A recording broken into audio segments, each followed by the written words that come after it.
घर में हलचल थी। आर्या की माँ ने साफ कहा था, तुमने कहा था अनु ने आर्या को रिजेक्ट कर दिया है, इसलिए इस गलतफहमी को दूर करने के लिए मैंने अनु को आज घर बुलाया है। यह बात मीरा के कानों में पड़ी तो उसके होंठ पर धीमी सी मुस्कान फैल गई, मगर वह भीतर से बेचैन थी। उसे डर था कि अगर अनु और आर्या आमने सामने बात कर लेंगे तो उसकी बनाई सारी साजिशें मिट जाएंगी। इसलिए उसने अपने आदमी से कहा, इस बार कोई गलती नहीं होनी चाहिए। अनु यहाँ से निकलेगी ही नहीं जहाँ मैं चाहती हूँ। उसे आर्या सर के घर पहुँचना तो दूर, वह आज कहीं और ही पहुँच जाएगी।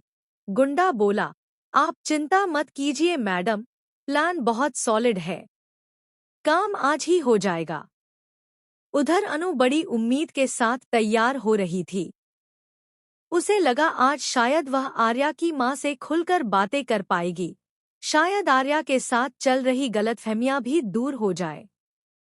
उसका दिल न जाने क्यों तेज धड़क रहा था, जैसे कुछ बड़ा होने वाला हो। वह घर से निकलने ही वाली थी कि अचानक एक काली गाड़ी उसके सामने आकर रुकी। वह कुछ समझ पाती उससे पहले दो आदमी काले कपड़ों में उसके पीछे से आए, उसका मुंह दबाया और उसे खींचते हुए गाड़ी में डाल दिया। सब कुछ सेकंड में हो गया।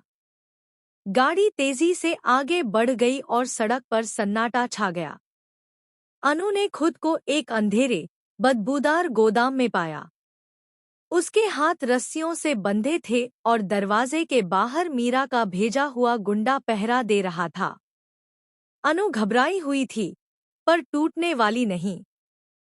उसने सोचा, आखिर मुझसे इतना बड़ा क्या डर है कि मुझे इस तरह किडनैप किया गया।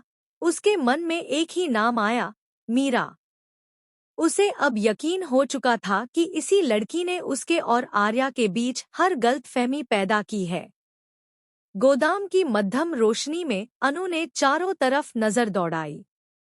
उसे एक पुराना, जंग लगा लोहे का टुकड़ा जमीन पर पड़ा मिला।